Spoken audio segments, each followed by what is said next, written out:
Ladies and gentlemen, welcome back to part 2 of Navigate Destiny podcast.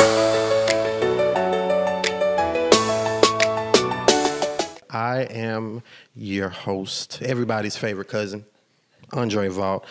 My co-pilot stepped away for a second to make way for, I don't even know how to introduce this beauty, this jewel, this person very, very special to me, who decided to grace us and just add a little extra sauce to what we was already doing. Dr. Jewel Tankard is in the building, everybody. Yay! Hey, Mom. Thank Welcome. You. I'm like honored that you guys asked me to be a part. I Ben told me mean- earlier, he said, honey, I think Dre and Tay gonna pull you in Oh, nationally. yeah. I said, okay, let's go. Well, listen, I love that you stay on ready. So if we need you, you front and center. We also have Miss Tempest Merriweather joining us again for part 2. We enjoyed you so much in part 1. You dropped so many jewels, and you dropped so much knowledge and information for us, and I just loved it and didn't want it to stop. So guess what? We don't have to stop. We gonna keep it going. And so the conversation has been around faith and mental health and the correlation between the church and how we are, dealing in those spaces. How are we helping? How are we hurting? How are we just taking the opportunities here and there to discuss it, making the conversation happen in today's ministry, and that's kind of where we've been going in these conversations, Dr. Jewel. So I wanted you to come in and just kind of add some clarity and some other information and things that we can lean on and just use to help us further that conversation and things that we can do better. I'm really glad you guys are having it. Thanks for just being on and kind of giving your insight. And I think this is definitely an area that I'm learning. I think for a long time, I did not necessarily do the best with connecting mental health with, or even just admitting that people sometimes need therapy. Yeah. And I think that I probably needed therapy myself. Because I'm kind of a gangster on one end, but then on the other end, I've had moments where I'm like, oh my gosh, I feel so inadequate and I feel so vulnerable and I feel like I'm figuring it out. And I think I had to learn to own those spaces and to grow in vulnerability, to dive in to that. So I think it's a really important conversation. I think the thing that I want to see is I want to see two things happen. I want to see people, and admit, like, I need help. Yeah, that right? was definitely something we talked about. I think that's super important, right? But then I also want to see people understand that their emotions don't have to control them. And it takes a lot of work. Yeah. It takes a lot of internal work to every day get up and, read those scriptures. It takes work to read the Bible. Some days I don't want to read it, but I know, like, I need to read it. And then there are days I don't feel like writing out my affirmations. I don't feel like writing out, but I know that it's important to drill it into my subconscious that I'm beautiful and I'm smart and I'm valuable and I'm confident and I'm winning. Like, literally taking the time every day to do the internal work to reprogram yourself to win and not to allow your past to dictate your present. There's a scripture that talks about in Philippians 4, I think it's 19 or something like that. And he said, forgetting those things that are behind. Yeah. Now, that's not easy to necessarily forget, right? But he said it was possible. So if he said it was possible, that means that I can look to Jesus to help me to forget those things, or at least delete the sting of it. I thought about one of the most horrific traumatic times in my life. I was married to my ex-husband at the time, and he was verbally abusive and physically abusive. And I can remember, him just grabbing me rough. I can remember a couple times us actually hitting back and forth. I can remember a time him opening up the window in our 2-bedroom apartment and literally going to my closet and throwing my clothes out of the window. So obviously all those things are traumatic. But I also remember the day he called and said, "I'm not coming back." We had a beautiful baby girl. And so that was obviously devastating. But I'm telling you, it had to be Holy Spirit. A week later, I moved in with my parents, and I told the Lord, I remember having a conversation. I said, "Lord, I do not want to be one of these single parents that's got all the hard stories. Like, I really want to know you as provider. I really want to know you as counselor." And I promise you, it was about a week later, I went out and got a new weave, went to Hilton Head with some girlfriends. I know, come on, weave. And it's like my life started to just evolve and flourish. And I think it was I know it was grace. It wasn't because I'm so smart. It wasn't because I got all the answers. It was grace. But also I think it's because I made a decision that I wasn't going to live a life of torment, of emotional torment. I had already been tormented in a relationship, and I was just like, I'm not doing that anymore. And then I've been blessed to hang around a lot of people that are dominators and winners. And I just want people to know, no matter what they're going through, whether it's a death or a divorce or whatever, that it is temporary. And if they're willing to do the work, really willing to do the work on themselves, that they can go and live a great life. The last thing I'll say is that I want to see, almost like I'm with therapy, especially if it is maybe / a performance coach. Like, help me get through the past, okay? But then help me to go and win in the future. Like, I don't want people to feel like that they are obligated to relive the most traumatic experiences in their life. Yeah, and that's really good. A good therapist is supposed to be making it where you are at a place where you're able to move forward. Typically, when people have been traumatized, they are stuck in that trauma. And so when you come to therapy, it's helping you process that trauma throughout your body, making sure that you are reframing negative beliefs about yourself that may have come from the trauma, all of those different things. And so a good therapist definitely will have you moving forward. People who end up in therapy for long periods of time, that can happen for 2 reasons. One can be they're having different things going on. Some people use a therapist as kind of like somebody to talk to, so they're not telling everybody else their business. And they're not overly using their friends for certain things. And then there are your people who are there and they just not really there getting any better. That does happen. And so you really want to go in and be working with your therapist to increase capacity. Because when you get traumatized, it decreases your capacity for life. You tired of everybody. You feel like you can't take anything else. You don't have any energy. All of those things, because that trauma living in your brain is constantly wearing you out. It's like running on a treadmill and you're not going anywhere.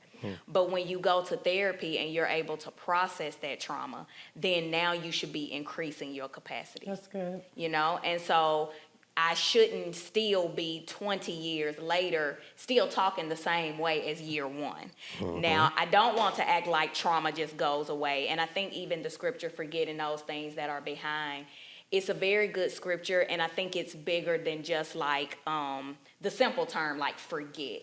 I think it's more so talking about being able to move in such a way that it's not still holding on to you. Right. Because some stuff we're not going to forget. Right. It's like, Absolutely. Absolutely. But it's saying like these things shouldn't still be like shackles on your ankles. Yeah. Right. Every time somebody says something to you, now you're being tossed back into when somebody said something about you and stuffed you into a locker. Yeah. You know what I'm saying? Yeah. Like it shouldn't still be happening to you in the now as if you're still back there. And so, being able to come to therapy and like, I'm glad you said, counselor, like Jesus being a wonderful counselor.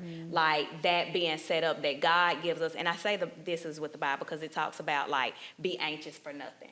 But then you be like, how I do that, God? And so I say that's what counselors are for. We give you those practical tools of, okay, God said that we're not supposed to be anxious for anything. So how do I not be anxious for anything? And that is the renewing my mind. I am going over those scriptures, you know, over and over again. I'm learning what an amygdala is and why my amygdala is causing me to go into overdrive. Like knowing those different types of things. And so all of that What is comes that? together. The amygdala? Yeah, I'm the glad you amygdala. asked because I was about to come. I was coming right behind you. Yeah. I don't know. The amygdala is one of the parts of the brain that pretty much tells you, hey, fight or flight. Like, and there's your part of the brain. I explain it to people like this. Whenever, if you were walking through the woods and you saw something that looked like a snake, you jump before you even realize what it is. And then as you walk closer, you realize it's a stick and you'll go, oh, that's a stick. And then you immediately calm down. There's a part of you that jumped before you even knew what it was. That is the part where your trauma gets stuck. That is the part where you flew off the handle and yelled at your spouse before you even knew what happened. Because you are so triggered by something that they said. And you're like, wait, hold on. And they're like, you're yelling at me. And you're like, so being able to recognize that, oh, that part of my brain is overactive. And so I know some people aren't with meds. Anxiety meds, that's a whole other things I can get into because typically with anxiety meds, they can be very helpful. And they can be like if your amygdala is overactive, then it can help calm that part of the brain. But I do still like for you to be able to actually deal with whatever is causing your anxiety. I'm going to tell you, I don't like it. I don't. I'd rather them do St. John's wort or something like that. And I know you're a doctor, so you probably got to. Well, I don't prescribe the medicine, so you're not offending me. I'm the talk person. Yeah, I feel like people that do it, I feel like they check out. They're not totally with everyone. And I feel like it's not preparing them for real life. There's so many people now that are just like, I can't handle life. And I'm like, so I feel like there's this, so on one end, we've grown a lot, but then when I look at like Harriet Tubman, Sojourner Truth, Frederick, I'm like, they was some G's. Like they had to figure it out. Yeah. And so I'm a little concerned because I feel like this generation is weak. Like they cannot really handle anything. I think if they had the resources, they probably would have used them. They just didn't have them. So Harriet Tubman them didn't have. But didn't it make it strong? Make them stronger? It definitely made them strong because they had to figure it out, like you said. But had they had some resources, I feel like they would have preferred a little help. Yeah. I get what you're saying. I feel like it's something that a lot of us that have gone through some things, like we look at the generations behind us, because even the generation before us look at us like we weak. So, each generation is like the generations are getting weaker. Yeah. But I think it's one of those things where one is capacity. When you are able to come out of survival mode, right, there's an aspect of you where you're finally able to cry, fall apart.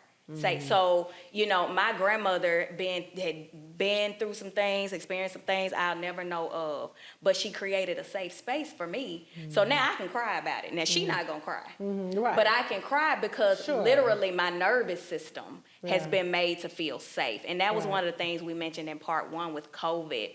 A lot of people are like, I feel worse after COVID than I did when COVID was going on. And it's because when you are in fight or flight mode, your body is sending adrenaline, cortisol, all those things into your body to make you get through it. But once we all were like, we safe, it's like, oh, okay. Then now all of a sudden you're sad, you're tired, you're frustrated. Now people got autoimmune diseases they didn't know where they were coming from. And so I think what's happening is we are safe. Quote unquote, the generations are getting safer from a standpoint of they may not be dealing with straight head-on physical, abuse and things like that. And so it is creating a generation of people that's like, they may not be able to handle the same things that a previous generation could handle. I do think that's a thing. I don't know that that's all bad because the world is changing. Right. Yeah. And so I think the younger generation, like them not even want to show up to certain jobs in certain ways. I don't always agree with that.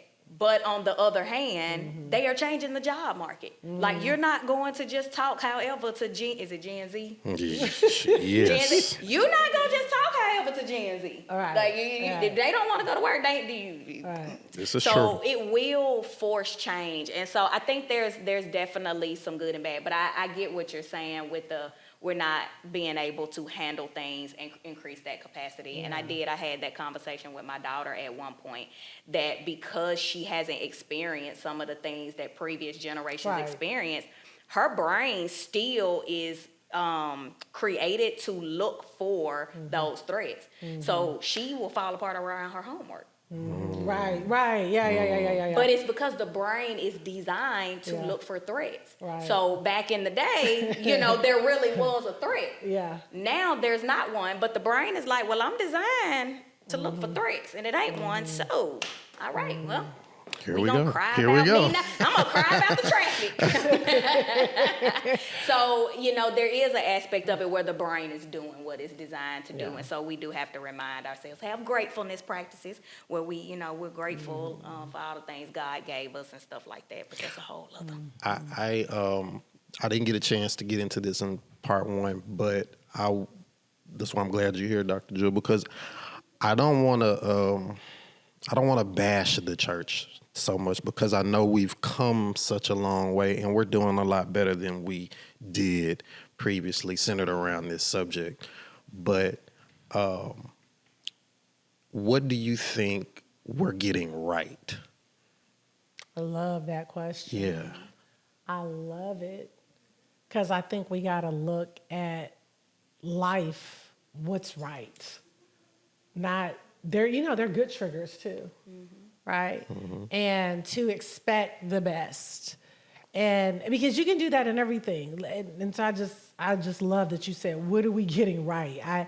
I don't like having conversations about what's wrong with the church or what's wrong with black people or what's wrong. I'm like, can we talk about what's right? Yeah, I mean, it's good to have the conversation, but yeah, I really want to focus on let's find the right what are we stuff. doing right so that we can grow, continue to grow. Yeah, I think there's a level of grace that people are extending to humanity that I don't think was there before. I think before the law had you very judgmental, very self-righteous, very, I can't believe this person, I can't believe they're not. And I think now we realize, you know what, people are just people. So whether they have an anger issue or they still cussing somebody out, or maybe whatever the issue is, everybody's got an issue. And I think the church is now realizing everyone has an issue, whether you're an apostle, a priest, a pope, an evangelist, a lay person, that everyone needs Jesus. And everyone deserves grace. And everyone deserves to feel approved and loved without condemnation, no matter what that is. I think, and I'm not saying the entire church, but I think there's a good amount of the church that's not looking to find people's flaws, but really looking to love people where they are. One of the biggest things for me, funny enough, is the church circuit is actually where I get most of my interaction, like getting called in to speak and things like that. And so despite the idea that like, oh, the church is like against mental health, that's actually not true. Like even, and that's on both sides. Like from a corporate standpoint, I do a thing with Chick-fil-A every year where they're talking about mental health and their corporate.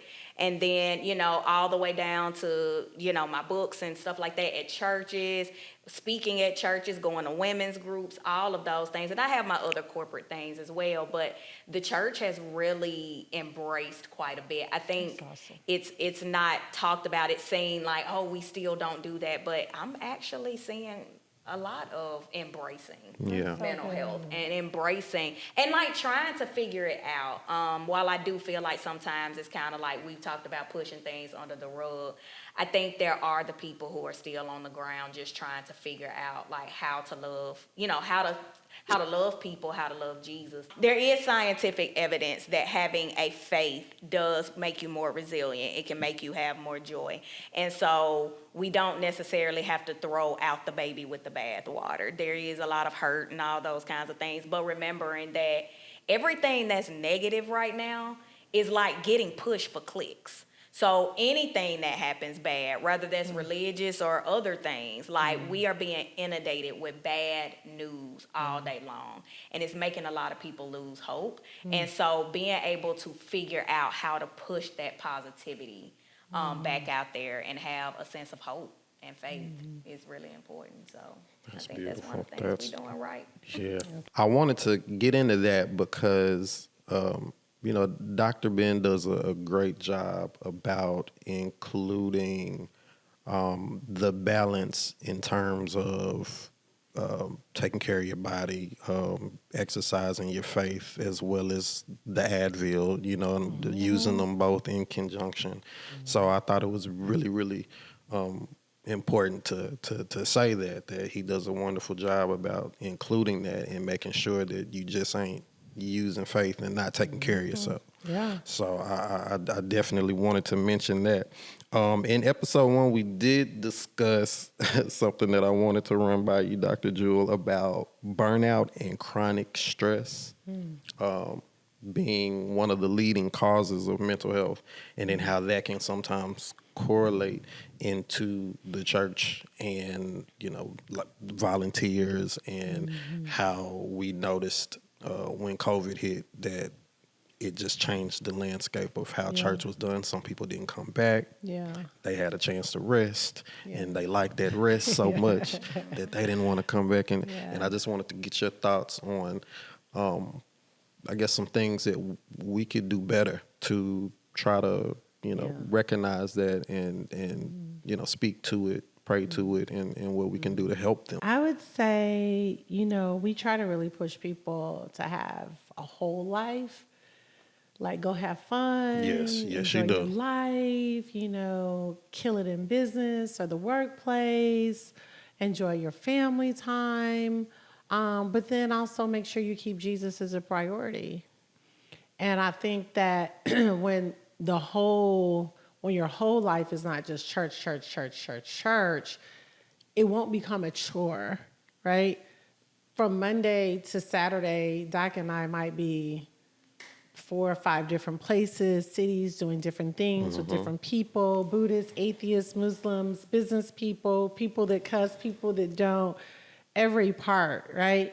And then, but we love getting to Destiny Center, not just because he's the pastor, but we just really love Jesus. And we love seeing the people, we love the community, we love the word. And so I think when you can help people have a full, whole life, they won't see it as like a chore. Like, because honestly, if I was not having fun, I wouldn't want to teach every Sunday. Right. There's no way, because I love to have too much fun. I wouldn't want to do it. You know what I mean? I'd be like, I see you when you get home. You know what I mean? But because I have a full, whole life, and have all different types of people and scenarios in my life, coming to church is an honor. Serving God's people is an honor. And so I think hopefully cultivating and fostering that thought process will help them not see it as a burden, but as a blessing. Is it something that you and Dr. Ben are intentional about in terms of like kind of noticing when you could kind of see some potential burnout happening? Yeah, for sure. I had to learn how to recognize it in myself. Okay. Because I'm definitely a workaholic. I love it. And so I had to learn how to decompress and disconnect. And that was a process for me. It probably took me about a year or two to just learn how to I just had to tell myself, you're safe, you're protected, everything is taken care of, and going through that process. So yeah, we can kind of recognize it, I think, in other people. It's definitely a fine line because it's like you want to recognize burnout and you want to help them to get a full life, or you also want to say, have you just become lazy? Right? So it's definitely that fine line. I don't think we push nearly as hard as we used to. People that were here, like Ashley, we still push though, because if you don't push at all, no one will be doing anything. You know what I mean? So I think it's definitely a fine line as a leader to identify, are you really burnt out or have you just become lethargic? How about you, Tempest? Outside of what you're, tackling as a professional every day, are you good about? Because I feel like we addressed a little bit about that in episode 1, but just to kind of reiterate that in your own personal time, being able to recognize, okay, I need to slow down, or I'm a mother, the wife, and the professional, knowing how to kind of correlate those 3 things and recognizing when you may have to slow down and see some things happen and recognize, okay, I feel something urging up. I need to. I'm going to be honest. I'm normally on the opposite end Okay. because I'm so boundaried up. So, like, I am one of those people that's like, even my work schedule. So how many clients I see a day is based on, like, do I have the capacity for this? And so I am very intentional about, like, my schedule. And it's like, okay, if I have to do this with the kids, then I'm going to need the energy for that. So today I might only see 4 clients. And then if I'm going to show up on church on Sunday and do this, then Monday I might be taking off, which everybody can't do this. But Monday I might be taking off because I am introverted. Y'all probably can't tell. But I am introverted, and so I re-energize by being alone. So like I might take off on Monday or the first half of the day and go, okay, like let me just get some time to myself, read your word, all of those kinds of things. And so I can kind of be on the the opposite end, and people are like, Tempest, can we get on your schedule? And I'm like, let me check. But I do think that if you are somebody who's a workaholic and you just say yes to everything, then knowing how to check in with yourself, knowing when to say, okay, like I'm getting irritable. I'm saying yes to things, and it's making me not even want to be here anymore because I'm just saying yes so much. And then being able to recognize when you're doing too much. There are times where I still will push myself, where I'm like, okay, I probably would love just being in my bed right now, like watching a movie, but I'm going to go out with my friends because I need to cultivate my friendships, and being married and having kids and all of these other kinds of things, I might not always have time for that. So I will push myself. So somebody gave a good example. They said if you are juggling balls, some of the balls are plastic and some of them are glass. And those glass balls are balls you cannot drop. Right. That's God, that's your spouse, that's your kid. You can't drop that. Your job, you can't drop your job. But then there are plastic balls. And so those are things that you can drop, but you can pick them back up. Like you can go. And so know what are glass balls in your life and know what are plastic balls. That's good. And then that way like, okay, what do I need to give my attention to? Yeah. And so that's kind of a thing I'll use. I'm like, okay, and my friends are very important to me too. So even making sure that I'm like, okay, there's still a glass ball. I haven't been able to hang out with her for in a couple months. Let me go to lunch with my friend. That's so good. So That's so good. Like right now, my nurse is here to give me an IV infusion. Because I've learned because I've learned, and my injections, NAD, and all the things. Because I've learned, even though I'm at a point where I'm pretty much just doing the stuff I love. Even the challenges are fun. But my self-care is on 10. Like I play no games. Where before, I would work and crash. Now I don't have too many times like that. Okay. I pretty much rest in between. So like you said, I think it's getting to learn yourself and just making sure that you keep yourself a priority. That's a perfect segue into what I was going to kind of wrap up with. The self-care aspect of it. I'm 2 or 3 months into my own therapy journey, just diving into some things about myself and just understanding different changes that I'm thinking.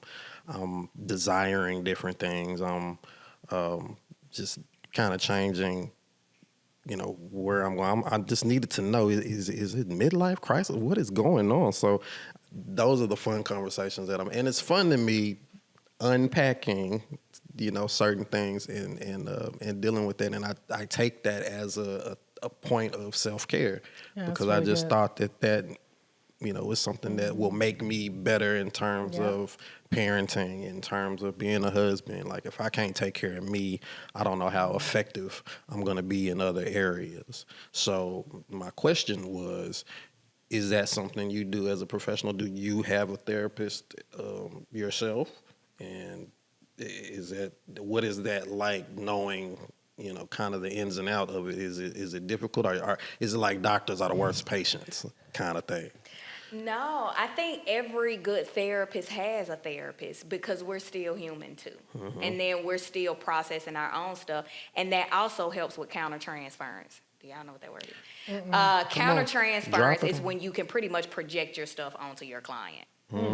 So as a therapist, if you have not done your own work, Yeah. then you will be in that room taking other people, because it'll be times where people will come in and they are dealing with the exact same thing you've been through before. Oh, wow. Or the exact same thing you're going through right now. Oh, that's good. So if you are not dealing with your own stuff, then you can be projecting that on to somebody else. And so it is definitely, even if it's not somebody like where I'm like, oh, I got to be there every week, but just somebody I'm checking in with where it's like, okay, hold on, like, am I burning out? Am I, I turned 40. I'm like, okay, like, what's changing about me? Let me explore that, and being able to do that so that when you show up in the therapy room, you're not bringing your stuff in. Right. And I hear a lot of people saying now that, like, and it's a joke sometimes I'll see, but like where the therapist is like, the client comes in and then the therapist is telling the client all their problems. And I'm like, that is highly unethical. But that is what happens when you don't process your own stuff. Right. And so I definitely believe that that's important. But then also, just from a self-care standpoint in general, like, yes, I am going to do all the things. Like, I have a massage lady. Like, she knows I'm coming every month. Yeah. And I make sure, because self-care, everybody can't afford just expensive, vacation somewhere. Self-care is also making sure you made the doctor's appointment. Right. It's also learning when you're burned out. It's also, maybe that friendship does need to end. They're constantly bringing negative energy towards you. Those types of things. So self-care is something I'm very serious about, so that I can show up, what I'm saying, for my clients, and be able to model that for them. Right. Because if I'm coming in and I'm all broken down and I don't have any boundaries and my marriage is a mess and all these other kinds of things, then I'm not going to be able to be as effective. Right. With that. So, yes, I'm very, very, very serious about self-care. That's good. How about you, Dr. Jewel? I know you don't. I would love to. I actually told someone that's a very good friend of mine and mentor, who she says she'll probably do therapy forever. A huge responsibility, has built a huge empire, and I just haven't. I think I haven't taken the time. Okay. You know what I mean? I think I would love therapist/performance coach. I think that would be really beneficial. Because I had to unpack some stuff last year, maybe almost 2 years ago now, that, I just hit a place, I was like, Lord Jesus. And God and my friend, I had 2 good friends, a mentor, and my sister, who really walked me through. They probably would have acted like therapists for me.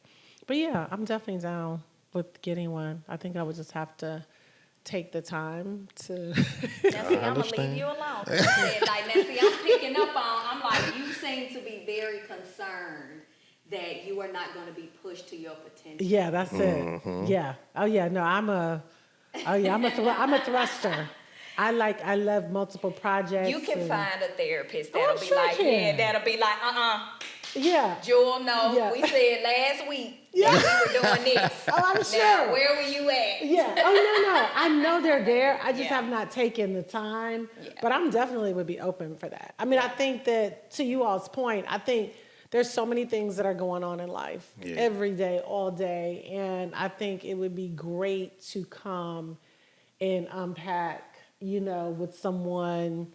My good friend, Dr. Anita Phillips, who's killing it as a pastor too, a good friend. I've called her from time to time, like, okay, Anita, I need about an hour.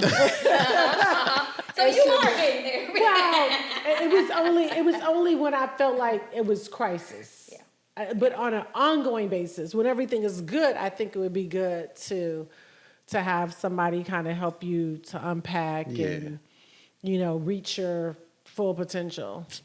Awesome. Look, I wanted to go back real quick to Okay. just a tip on the medicine thing, because I don't want to forget it, because there are people who are maybe taking meds, and I don't want you to feel like there's something wrong if you do have to rely on meds, because for some people it's that bad. Like, rather it's because of the amygdala, or rather it's because of the trauma, or maybe you're struggling with schizophrenia or, bipolar disorder, those disorders that are a little bit more serious and life debilitating, where you may actually need those medications. We're not putting those down, so don't come on here and tell us we said don't take your medicine. No. We Listen were to just your saying doctors. more so, like, what are the other avenues there, and then being able to decide if that's what's right for you, and if that's what's best for you, and if that's going to give you the best outcomes. Because sometimes you might need it for a little while, and then you can come back off of it. We just don't want it to be too much of a crutch. We want you being able to get more resilient. So just want to throw that out there. 'Cause I don't want y'all going nowhere telling anybody that we told you not to right. take your medicine. Nah. Or that we were shaming you for being on medicine, because I definitely Yeah. don't. I definitely refer people out sometimes when they really do need it. Awesome. Well, y'all, this has been so good. I have enjoyed this time with the both of you. Thank you so much, Dr. Jewel, for Absolutely. gracing us with your presence. an Thank you honor. I learned so a lot. much. Thank you. Yes, thank you so much, Tempest. You came in here, you rocked it, you knocked it out of the park. Just really quickly, if you can, just share with everybody, how they can follow you, how they can get in touch with you, if they want to reach out and get your services and just keep up with you. You can find me on Instagram. I am Tempest Merriweather. I'm on Facebook. I'm, on both of those platforms. I also have a website, tempestmerriweather.com, and that's where you're gonna see all of my, like, how to get in touch with me, like, how to message me and all of that kind of stuff for services. I am booked and busy, so let me Come on let now. me say. So if I do get an influx of people, then just know that if it takes me a second to get you in or get back to you, it is not because I'm just not answering. It is definitely a process, because thankfully a lot of people are coming to therapy and getting a lot of help, and so That's beautiful. I have a full schedule. That's beautiful.